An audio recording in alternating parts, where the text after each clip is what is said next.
হাইলাকান্দি জেলার কাটলিচড়ায় পঞ্চমবারের মতো আসছে পৌষ মেলা। আগামী ডিসেম্বরের ২০ তারিখ হইতে ২২ তারিখ পর্যন্ত এ পৌষ মেলা চলবে।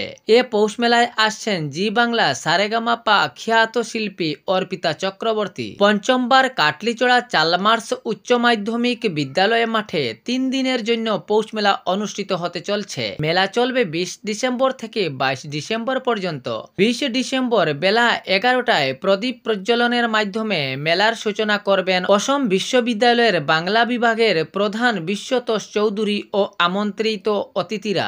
নির্ধারিত কার্যসূচি মতে এদিন দেওয়াল ম্যাগাজিন, চিত্র প্রদর্শনী, লোক সংস্কৃতি, শঙ্খধ্বনি উলুধ্বনি প্রতিযোগিতা, পরম্পরাগত লোকনৃত্য অনুষ্ঠান, বিকালে বিভিন্ন শিল্পীর সাংস্কৃতিক অনুষ্ঠান, রাত ৭টায় ভিন্ন স্বাদের সঙ্গীতানুষ্ঠান, তারপর স্থানীয় শিল্পীদের অভিনীত নাটক মঞ্চিত হবে। এদিন রাতের আকর্ষণীয় অনুষ্ঠান বেতার ও দূরদর্শনের শিল্পী মঙ্গলানাথের একক সঙ্গীতানুষ্ঠান।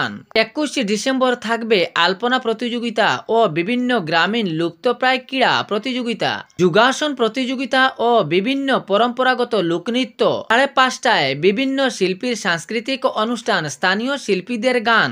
রাত ৭টায় হাইলাকান্দি শহরের সম্পর্ক গ্রুপের বিভিন্ন স্বাদের সাংস্কৃতিক অনুষ্ঠান এবং বিভিন্ন প্রতিযোগিতার পুরস্কার বিতরণ। এদিনের শেষ অনুষ্ঠান রাত ৮টায় থাকবে শিলচর শহরের জনপ্রিয় বাংলা ব্যান্ড 7 নোটস। ২২ ডিসেম্বর বেলা ১১টায় যেমন খুশি সাজো প্রতিযোগিতা ও শিশু মেলা।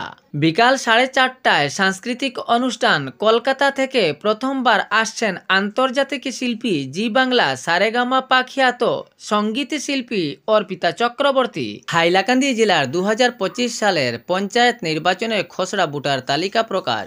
হাইলাকান্দি জেলার ২০২৫ সালের পঞ্চায়েত নির্বাচনের খসড়া ভোটার তালিকা প্রকাশ করা হয়। বুধবার হাইলাকান্দি জেলা আয়ুক্তের সভাকক্ষে প্রশাসনের উদ্যোগে আয়োজিত সব রাজনৈতিক দলের কর্মকর্তাদের এক সভায় এই খসড়া তালিকা প্রকাশ করা হয়। এতে জেলা পরিষদ ৮টি আসনের ফটো ছাড়া খসড়া ভোটার তালিকা প্রকাশ করেন। জেলা পরিষদের সিও রঞ্জিত কুমার লস্কর প্রকাশিত খসড়া তালিকা সম্পর্কে বিশদ তথ্য তুলে ধরে জানান, নাম অন্তর্ভুক্তির দাবি আপত্তি ইত্যাদি ১৪ ডিসেম্বর থেকে ২১ ডিসেম্বর পর্যন্ত দাখিল করা যাবে। দাবি ও আপত্তি ২২ ডিসেম্বর থেকে ২৬ ডিসেম্বরের মধ্যে নিষ্পত্তি করা হবে। চূড়ান্ত ভোটার তালিকা আগামী ২৮ ডিসেম্বরে প্রকাশ করা হবে। প্রকাশিত তালিকা জেলা আয়ুক্তের কার্যালয়ে, জেলা পরিষদ কার্যালয় সহ সংশ্লিষ্ট উন্নয়ন খণ্ড কার্যালয় এবং সংশ্লিষ্ট গাঁও পঞ্চায়েত কার্যালয়ের পাওয়া যাবে। সিও রঞ্জিত কুমার লস্কর আরও জানান যে